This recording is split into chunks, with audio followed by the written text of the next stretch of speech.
എല്ലാവർക്കും ഷെഫ് ഗ്രീനറിലോട്ട് സ്വാഗതം. ഇന്നത്തെ നമ്മുടെ വീഡിയോ ഒരു ഫുൾ ചിക്കൻ ഫ്രൈഡ് വീഡിയോയുമായിട്ടാണ് ഞാൻ എത്തിയിരിക്കുന്നത്. അതിനായിട്ട് ഇതാ ഒരു 1.5 കിലോ തൂക്കം വരുന്ന ഒരു ചിക്കനാണ് ഞാൻ എടുത്തിരിക്കുന്നത്. നന്നായിട്ട് കഴുകി ക്ലീൻ ചെയ്തെടുത്തേക്കുന്നതാണ്. ഇത് നമുക്ക് നന്നായിട്ട് ഇങ്ങനെ അടുത്തടുത്തൊന്ന് വരഞ്ഞു കൊടുക്കാം.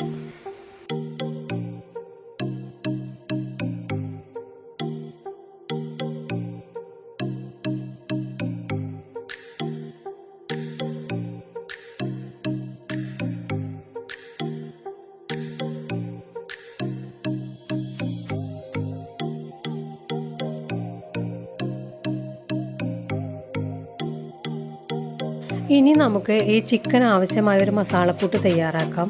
അതിനായിട്ട് ഇതാ ഒരു 2 ടീസ്പൂൺ കാശ്മീരി ചില്ലി പൗഡർ ഞാൻ എടുത്തിട്ടുണ്ട്. അതോടൊപ്പം തന്നെ ഒരു 1/4 ടീസ്പൂൺ മഞ്ഞൾപ്പൊടി, കുരുമുളക് പൊടി, ഗരം മസാല, വെളുത്തുള്ളി ഇഞ്ചി പേസ്റ്റ്, ചെറുനാരങ്ങ നീര്, 2 ടീസ്പൂൺ തൈര്, ആവശ്യത്തിന് ഉപ്പ്, 1 സ്പൂൺ മല്ലിപ്പൊടി, 2 സ്പൂൺ സൺഫ്ലവർ ഓയിൽ എന്നിവ ചേർത്ത് ഈ പൊടിയെല്ലാം നമുക്കൊന്ന് മിക്സ് ചെയ്തെടുക്കാം.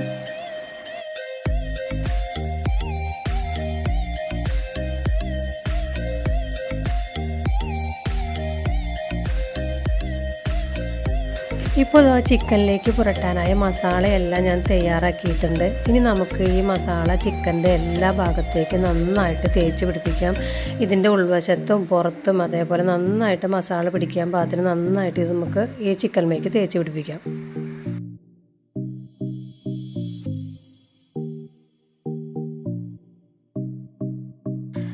മസാലയൊക്കെ നമ്മൾ ചിക്കനിലേക്ക് തേച്ച് പിടിപ്പിച്ച് കഴിഞ്ഞു. ഇനി നമുക്കിത് 2 മണിക്കൂർ ഫ്രിഡ്ജിലേക്ക് വെക്കാം കേട്ടോ. ഈ മസാലയും ഈ ഉപ്പും എല്ലാം ഈ ചിക്കനിലേക്ക് പിടിക്കാൻ വേണ്ടിയിട്ടാണ്. 2 അതിൽ കൂടുതലോ സമയം എത്ര സമയം വെക്കാൻ പറ്റുന്നോ അത്രയും സമയം വെച്ചാൽ അത്രയും നല്ലതാണ്.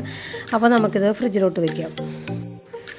ചിക്കൻ ഫ്രിഡ്ജിൽ റെസ്റ്റ് ചെയ്യാൻ വെച്ചിട്ട് 2 മണിക്കൂർ കഴിഞ്ഞു. ഇനി നമുക്കിതൊന്ന് കുക്കറിൽ വെച്ച് വേവിച്ചെടുക്കാം. ഇപ്പോൾ കുക്കർ അടപ്പത്ത് വെച്ചിട്ടുണ്ട്. അതിനകത്തേക്ക് ഒരു 4 ടീസ്പൂൺ വെളിച്ചെണ്ണ ഒഴിച്ച് കൊടുത്തിട്ടുണ്ട്. ഇനി നമുക്ക് ഈ ചിക്കൻ്റെ കാല് ഒന്ന് കെട്ടി കൊടുക്കണം കേട്ടോ. ഒരു നൂലിട്ടൊന്ന് കെട്ടി കൊടുത്തിട്ട് ഈ കുക്കറിലോട്ട് ഇറക്കി വെച്ച് കൊടുത്ത് ഒരു മീഡിയം ഫ്ലെയിമിലിട്ടിട്ട് ഒരു 5 മിനിറ്റ് മീഡിയം ഫ്ലെയിമിലിടാം. അതിനുശേഷം ലോ ഫ്ലെയിമിൽ ഒരു 20 മിനിറ്റ് കുക്ക് ചെയ്തെടുക്കാം. വിസിൽ വരേണ്ട ആവശ്യമൊന്നുമില്ല കേട്ടോ. ലോ ഫ്ലെയിമിൽ 20 മിനിറ്റ് മതി. അതിൽ കൂടുതലായ ചിക്കൻ ഒത്തിരി വെന്ത് പോയാൽ ഉടഞ്ഞു പോകാൻ സാധ്യതയുണ്ട്. എനിക്ക് അങ്ങനെ ചെറുതായിട്ടൊക്കെ ഒന്ന് ഉടഞ്ഞിട്ടുണ്ട്. കണ്ടോ, എൻ്റെ ചിക്കൻ ചെറുതായിട്ടൊന്ന് ഉടഞ്ഞ് വന്നിട്ടുണ്ട്. ഇത്രയും വേവരുത് കേട്ടോ. ഞാനൊരു 20-25 മിനിറ്റ് വെച്ചായിരുന്നു. അതുകൊണ്ട് പറ്റിയതാണ്. കറക്റ്റ് ഒരു 20 മിനിറ്റ് ആകുമ്പോൾ തന്നെ ഫ്ലെയിം ഓഫ് ചെയ്ത് പ്രഷർ കളഞ്ഞ് നമുക്ക് കുക്കറിൽ നിന്ന് ചിക്കൻ മാറ്റി കൊടുക്കണം. ഇനി നമുക്ക് ഈ ചിക്കൻ ഒന്ന് ഫ്രൈ ചെയ്യാം കേട്ടോ. അതിനായിട്ട് ഒരു പാത്രം ഞാൻ അടപ്പത്ത് വെച്ചിട്ടുണ്ട്. അതിനകത്തേക്ക് വെളിച്ചെണ്ണ ഒഴിച്ച് കൊടുത്തു.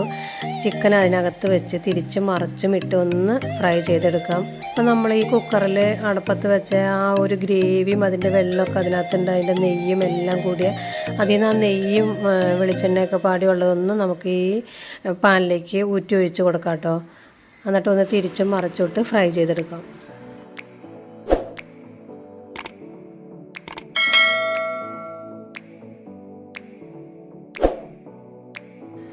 ചിക്കൻ ഫ്രൈ ആയി വരുന്ന സമയം കൊണ്ട് നമുക്കൊരു കുറച്ച് ചുമന്നുള്ളി, ഒരു 30 ചുമന്നുള്ളിയോളം ഉണ്ടാവും കേട്ടോ ഇത്.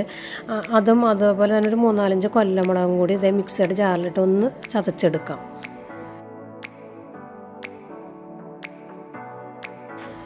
ചിക്കൻ ഫ്രൈ ആയിട്ടുണ്ട്. ഇത് നമുക്ക് ഈ പാത്രത്തിൽ നിന്ന് കോരി മാറ്റാം. അതിനുശേഷം നമുക്കിതിനൊരു ഗ്രേവി തയ്യാറാക്കാം. അതിനായിട്ട് നമ്മൾ ചതച്ച് വെച്ചിരിക്കുന്ന ചുമന്നുള്ളിയും കൊല്ലമുളകും കൂടി ഈ പാനിലേക്ക് വെളിച്ചെണ്ണയിലേക്ക് ഇട്ട് കൊടുക്കാം. അതൊന്ന് മൂത്ത് വരുമ്പോഴേക്ക് നമുക്ക് അതിനകത്തേക്ക് ഇഞ്ചി വെളുത്തുള്ളി പേസ്റ്റ് ചേർത്ത് കൊടുത്ത് ഒന്ന് വഴറ്റിയെടുക്കാം. ഇപ്പം നമ്മുടെ ഉള്ളിയൊക്കെ നന്നായിട്ട് വഴന്ന് വന്നിട്ടുണ്ട്. ഇതിനകത്തേക്ക് 2 കതിർപ്പ് വേപ്പിലയും അല്പം മുളക് പൊടിയും കൂടി ഇട്ട് ഒന്ന് വഴറ്റിയെടുക്കാം. അതിനുശേഷം നമ്മൾ നേരത്തെ ചിക്കൻ വേവിച്ചതിൻ്റെ ആ വെള്ളം ബാക്കിയുണ്ട്, അത് ഇതിനകത്തേക്ക് ഒഴിച്ചു കൊടുക്കാം. അപ്പോൾ നമ്മുടെ ഗ്രേവിയൊക്കെ ഒന്ന് കുറുകി വന്നിട്ടുണ്ട്. ഇനി നമുക്ക് ചിക്കൻ ഇതിനകത്തേക്ക് വെച്ച് കൊടുക്കാം. അതിനുശേഷം ഗ്രേവി ഇതിൻ്റെ മുകളിലൊക്കെ ഇതുപോലെ ഒന്ന് ഒഴിച്ചു കൊടുക്കാം.